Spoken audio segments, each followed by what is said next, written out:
నమస్తే, welcome to BC news. నా పేరు మానస. ముందుగా ముఖ్యాంశాలు. మహిళలకు 33% రిజర్వేషన్ అమలుకు ఎన్డీఏ కూటమి కట్టుబడి ఉందన్న కేంద్ర మంత్రి శ్రీనివాస్ వర్మ. సామాన్య మహిళలకు కూడా చట్టసభల్లో స్థానం పొందే దిశగా తమ కార్యాచరణ ఉంటుందని స్పష్టీకరణ. మహిళా బిల్లును వ్యతిరేకించిన కాంగ్రెస్, ఆ పార్టీ మిత్రపక్షాలు మహిళా ద్రోహులుగా చరిత్రలో నిలిచిపోతారు. మంత్రి నిమ్మల రామానాయుడు ధ్వజం.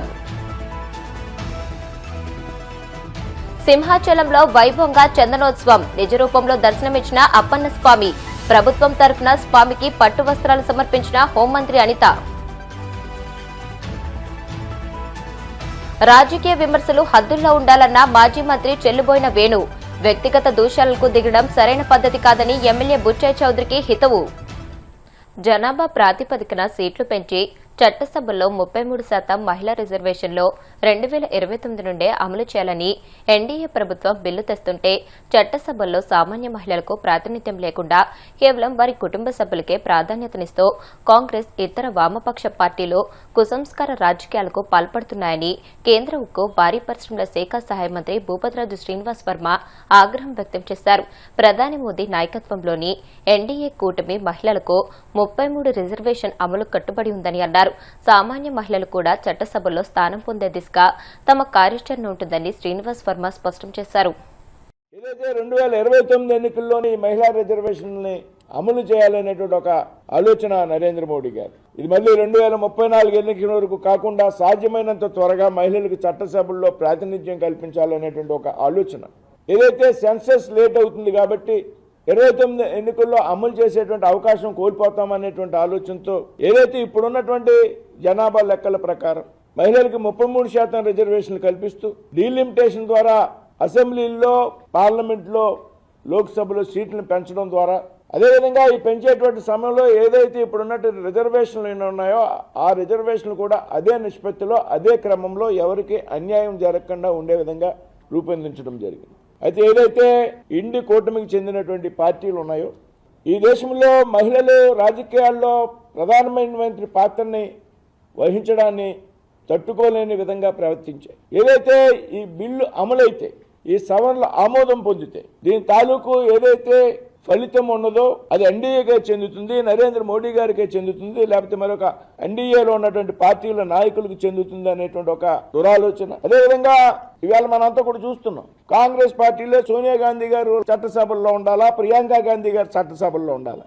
డిఎంకే పార్టీలో కనిమోలు గారు ఉండాలా మహిళల తరపున, ఎస్పీలో డింపుల్ యాదవ్ గారు ఉండాలా మహిళల తరపున. కానీ దేశంలో ఉన్నటువంటి సామాన్య మహిళలు ఎవరు కూడా రాజకీయాల్లోకి ఉండకూడదు, చట్టసభల్లో ప్రోత్సహించకూడదు అనేటువంటి ఆలోచన చాలా స్పష్టంగా కనపడతాం. కేవలం మీ కుటుంబాలకు చెందినటువంటి మహిళలు మాత్రమే ఈ దేశంలో చట్టసభల్లో ప్రాతినిధ్యం వహించాలా? సాధారణ మహిళలు రాజకీయాల్లో, పరిపాలనాపరమైన నిర్ణయాల్లో వారికి భాగస్వామ్యం ఉండకూడదు అనేటువంటి ఒక కుసంస్కారం ఈరోజు ఇండి కూటమిలో కనపడుతూ ఉంది అనేటువంటి విషయాన్ని సందర్భంగా చెప్తూ ఉన్నాం. సరైనటువంటి కారణం లేకుండా దగ్గర రామ్మోహన్ నాయుడు గారు చెప్పారు, మీరు ఏదైతే సవరణలు సూచిస్తున్నారో, ఏదైతే 50% డీలిమిటేషన్లు పెంచుదామని దానికి కూడా ఒక గంట సమయం ఇవ్వండి, నేను మార్పులు ప్రతిపాదిస్తానంటే కూడా మళ్ళీ వేరే విషయాన్ని ప్రస్తావించి, ఇవాళ మీ అందరికీ తెలుసు 398 ఓట్లు అనుకూలంగా వస్తే, ఇవాళ 230 ఓట్లు వ్యతిరేకంగా వస్తే, 298 ఓట్లు అనుకూలంగా వస్తే, అంటే 54 ఓట్ల మెజార్టీతో ఈ దేశంలో యొక్క మహిళల హక్కులను, మహిళా బిల్లును ఓడించామనేటువంటి ఏదైతే మీకు కుసంస్కారం ఉందో ఇది 54 ఓట్లకి సంబంధించినటువంటి అంశం కాదు. ఈ దేశంలో ఉన్నటువంటి కోట్లాది మంది యొక్క మహిళల యొక్క హక్కులను కాలరాశారనేటువంటి విషయం ఈ దేశంలో ఉన్నటువంటి యావత్ మహిళా లోకం కూడా గమనించింది అనేటువంటి విషయాన్ని ఈ సందర్భంగా గుర్తు చేస్తూ ఉన్నాం. మహిళా సాధికారత సాధించాలని చెప్తూనే ఒకవైపుని ఇవాళ గత 2 రోజుల్లో కూడా దేశంలో మహిళా లోకం అంతా కూడా టీవీలను అంటిపెట్టుకుని కూర్చున్నారు. అనేక మంది మహిళా ప్రతినిధులు, రాజకీయాల్లో చొరవగా చురుగ్గా ఉన్నటువంటి వ్యక్తులు, అనేక మంది సామాజిక మహిళా కార్యకర్తలు సాక్షాత్తు లోక్సభలో గ్యాలరీ నుండి వీక్షించారు. దేశంలో మహిళలంతా టీవీల చుట్టూరు గుమ్ముగూడారు. ఈ సందర్భంగా మీ యొక్క ప్రవర్తనని, సరైనటువంటి కారణాలు లేకుండా మీరు బిల్లుని వ్యతిరేకించినటువంటి విధానాన్ని ఈ దేశంలో యావత్ మహిళా లోకం కూడా గమనించింది అనేటువంటి విషయాన్ని ఈ సందర్భంగా మేము తెలియజేస్తూ ఉన్నాం. కాబట్టి ఏదైతే నరేంద్ర మోడీ గారు ఎన్డీఏ కూటమి యొక్క ఆలోచన ఉన్నదో, ఈ ఆలోచనను ముందుకు తీసుకెళ్లే విధంలో ఏ విధమైనటువంటి మార్పు ఉండదు. తప్పనిసరిగా రాబోయేటువంటి రోజుల్లో ఈ బిల్లుకి తప్పనిసరిగా ఆమోదం పొందుతుంది. ఈ దేశంలో మహిళల యొక్క ఆలోచనలు ఏదైతే ఉందో వారి ఆలోచనలు ముందుకు తీసుకెళ్లే విధంగా, వారికి పరిపాలనలో భాగస్వామ్యం కలిగించే విధంగా నరేంద్ర మోడీ గారు చేసేటువంటి ప్రయత్నం ఖచ్చితంగా సఫలీకృతం అవుతుంది. ఏ విధంగా అయినా సరే ఆలోచించి మరో విషయం చెప్తా ఉన్నారు, మాతో మాట్లాడలేదు, మాతో చర్చించలేదు అనేటువంటి విషయం వేళ సభలో కొంతమంది మాట్లాడితే కిరణ్ రిజిజు గారు సభాసాక్షిగా చెప్పారు. నేను స్వయంగా పిలిచినప్పటికీ కూడా ఏమాత్రం కూడా చర్చించడానికి సిద్ధంగా లేవని చెప్పి కాంగ్రెస్ పార్టీ చెప్పింది అనేటువంటి విషయాన్ని. కాబట్టి తప్పనిసరిగా ఎన్డీఏ ఆధ్వర్యంలో రాబోయేటువంటి రోజుల్లో ఈ బిల్లుకి ఆమోదం పొందుతుంది అనేటువంటి విషయంలో ఎటువంటి అనుమానం కూడా లేదు. పార్లమెంట్లో మీరు వ్యవహరించినటువంటి, లోక్సభలో మీరు వ్యవహరించినటువంటి విధానం ఏదైతే ఉందో దీన్ని పెద్ద ఎత్తున ఎన్డీఏ కూటమికి చెందినటువంటి పార్టీలు ప్రజల్లోకి తీసుకువెళ్తాయనేటువంటి విషయాన్ని ఈ సందర్భంగా స్పష్టం చేస్తున్నాం. పార్లమెంట్లో మహిళా బిల్లును వ్యతిరేకించిన కాంగ్రెస్, ఆ పార్టీ మిత్రపక్షాలు మహిళా ద్రోహులుగా చరిత్రలో నిలిచిపోతారని మంత్రి నిమ్మల రామానాయుడు అన్నారు. పశ్చిమ గోదావరి జిల్లా పాలకులలోని మంత్రి క్యాంపు కార్యాలయంలో 7 అసెంబ్లీ నియోజకవర్గాల ప్రజాప్రతినిధులతో మంత్రి నిమ్మల ఆత్మీయ సమావేశం ఏర్పాటు చేశారు. టీడీపీ జిల్లా అధ్యక్షుడు మంత్రి రామరాజు అధ్యక్షతన జరిగిన సమావేశంలో తణుకు ఎమ్మెల్యే ఆర్మిల్లి రాధాకృష్ణ, తాడేపల్లిగూడెం, నరసాపురం నియోజకవర్గాల పార్టీ ఇన్ఛార్జీలు తదితర నాయకులు జిల్లాలో పార్టీ నిర్మాణం, అభివృద్ది, సంక్షేమ పథకాలపై చర్చించారు. అనంతరం మంత్రి నిమ్మల రామానాయుడు మాట్లాడుతూ మహిళలకు న్యాయం జరిగే విధంగా బిల్లుకు ముఖ్యమంత్రి చంద్రబాబు మద్దతు పలికారని అన్నారు. విపక్షాల తీరును ఎండగడుతూ నిడదవోలులో సీఎం నిరసన ప్రదర్శన నిర్వహించి మహిళలకు అండగా నిలిచారని అన్నారు. ప్రతిపక్ష హోదా లేని జగన్ అరాచకం, విధ్వంసం, రప్పారప్ప రాజకీయాలను ఎంచుకున్నారని, అభివృద్దిని అడ్డుకోవడం, ప్రజలను రెచ్చగొట్టడమే జగన్ అజెండాగా ఉందని మంత్రి నిమ్మల ధ్వజమెత్తారు. ఈరోజు మన నరసాపురం పార్లమెంటుకి సంబంధించినటువంటి తెలుగుదేశం పార్టీ ఎవరైతే ఈ యొక్క ముఖ్య ఎమ్మెల్యేలు, అదేవిధంగా మన పార్టీ అధ్యక్షుల మరి ఈ యొక్క సమావేశంలో పాల్గొన్నటువంటి మన జిల్లా పార్టీ అధ్యక్షులు మన రాంబాబు గారికి, అదేవిధంగా గౌరవ శాసనసభ్యులు ఆర్మిల్లి రాధాకృష్ణ గారికి, అదేవిధంగా మన నరసాపురం ఇన్ఛార్జి మన రామరాజు గారికి, మన తాడేపల్లిగూడెం తెలుగుదేశం పార్టీ ఇన్ఛార్జి అదేవిధంగా మన బాబ్జీ గారికి, మన ఎక్స్ఎమ్మెల్సీ ఇంకా రామ్మోహన్ రావు గారికి, మన observer DCMS chairman Pechetti Chandramouli గారికి, ఇంకా వేదిక మీద ఉన్నటువంటి తెలుగుదేశం పార్టీ మన పాలకొల్లు నియోజకవర్గ సమన్వయ కమిటీ సభ్యులకు అందరికీ కూడా ముందుగా నమస్కారాలు మీ అందరికీ కూడా తెలియజేసుకుంటూ 2-3 విషయాల్ని మీతో ప్రత్యేకంగా ప్రస్తావించాలనే ఉద్దేశంతో ఈ యొక్క ప్రెస్ మీట్లో పాల్గొనడం జరిగింది. అందులో ఒకటి, మీ అందరికీ తెలుసు, సమాజంలో సగం, జనాభాలో సగం ఉన్నటువంటి మహిళలకు తీరనటువంటి అన్యాయం ఈరోజు కాంగ్రెస్, అదేవిధంగా కాంగ్రెస్తో కలిసినటువంటి వారి మిత్రపక్షాలు, విపక్షాలు ఈరోజు చేసినటువంటి పరిస్థితి. ఆడబొడుచులకి ఏదైతే యొక్క దేశంలో ఈ కాంగ్రెస్ మిత్రపక్షాలు చేసినటువంటి అన్యాయం వీళ్ళ రాజకీయ పతనానికి రేపొద్దుట నాంది పలుకుతుంది వాళ్ళందరికీ అనే విషయాన్ని కూడా ఈ సందర్భంగా తెలియజేస్తూ ఉన్నా.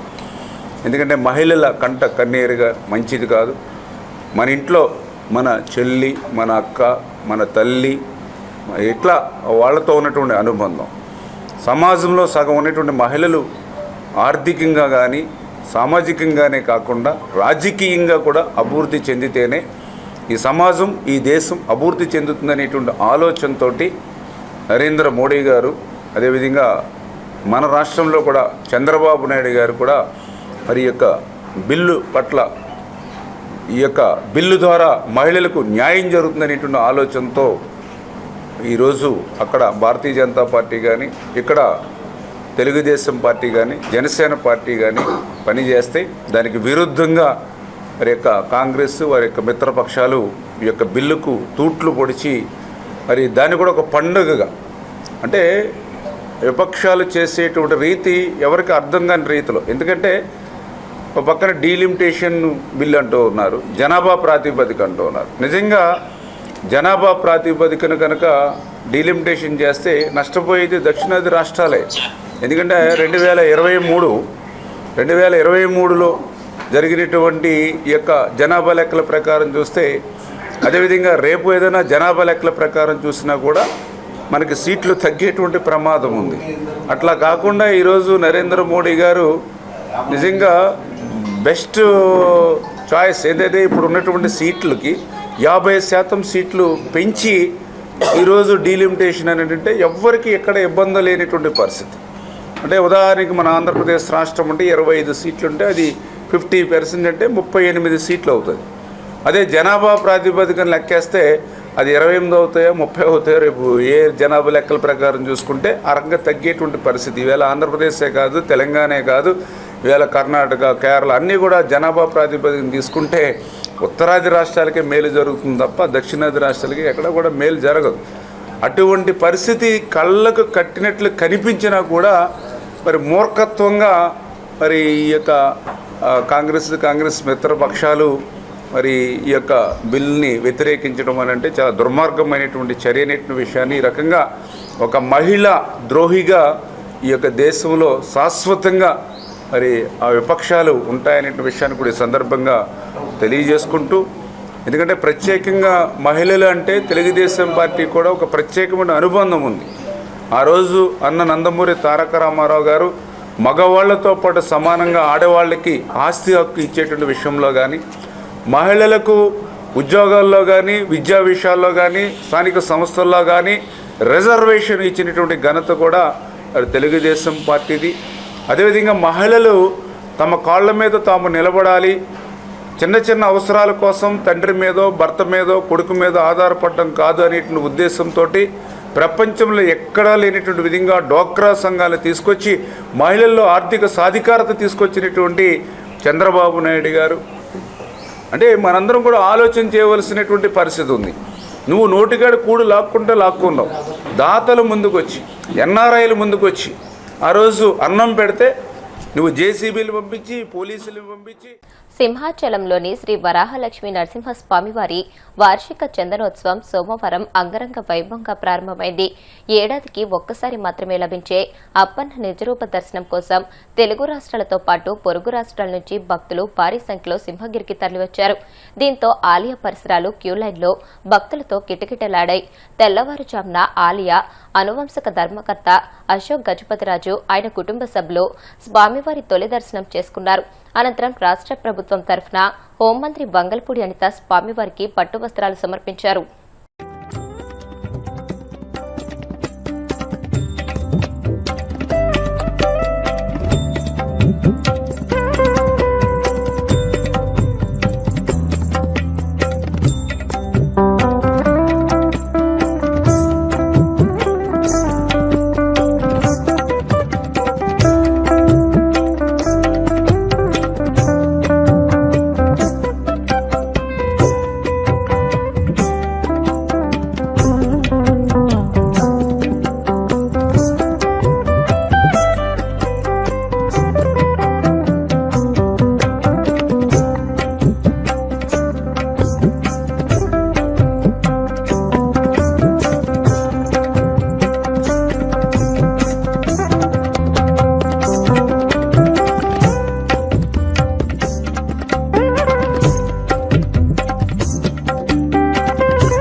ఇప్పుడు కాసేపు ప్రకటనలు.